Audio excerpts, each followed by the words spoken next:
Jesus calms the storm, I just feel like God is wanting us to draw close to Him, to trust in Him. And I know Val had mentioned this verse when we were getting together this morning. I wanted to read about Jesus calms the storm from Matthew, and Matthew 8:23.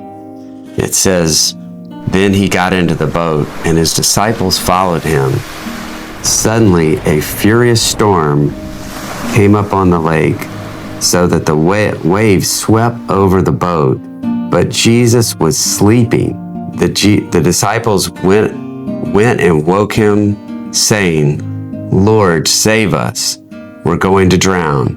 And Jesus replied, 'You of little faith, why are you so afraid?'